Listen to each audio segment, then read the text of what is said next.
Friends, చిన్నప్పుడు స్కూల్లో ఎక్కువ మార్క్స్ తెచ్చుకున్నందుకు మీరు తీసుకున్న గిఫ్ట్ ఏంటో గుర్తుందా? Pen, pencil, books. ఇలాంటి గిఫ్ట్స్ కాదు. 10th క్లాస్లో టాప్ మార్క్స్ వచ్చిన ఒక స్టూడెంట్కి ఒక టీచర్ ఏం గిఫ్ట్ ఇచ్చారో తెలుసా? చెప్తే ఆశ్చర్యపోతారు. తన సొంత ఖర్చులతో ఒక టీచర్ ఫ్లైట్ ఎక్కించారు. అది కూడా గవర్నమెంట్ టీచర్. అవును, విజయనగరం జిల్లా చీపురుపల్లి జెడ్పీ బాయ్స్ హై స్కూల్లో బయాలజీ టీచర్ మిరియాల కృష్ణారావు గారు 10th క్లాస్ పరీక్షలు రాస్తున్న స్టూడెంట్స్కి ఒక మాట ఇచ్చారు.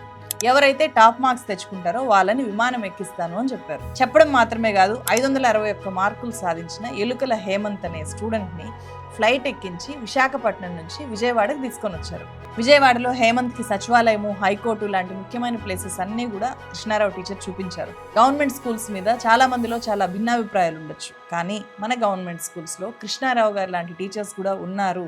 వీళ్ళని మనం అప్రిషియేట్ చేయాలి. కృష్ణారావు గారు లాగా ఎంకరేజ్ చేసే టీచర్స్ ఉన్నప్పుడు స్టూడెంట్స్ ఎందుకు గొప్ప విజయాలు సాధించకుండా ఉంటారు? దీని మీద మీ అభిప్రాయం ఏంటి? అండ్ ఇప్పటిదాకా మన ఛానల్ని సబ్స్క్రైబ్ చేయకపోతే ప్లీజ్ డూ సబ్స్క్రైబ్.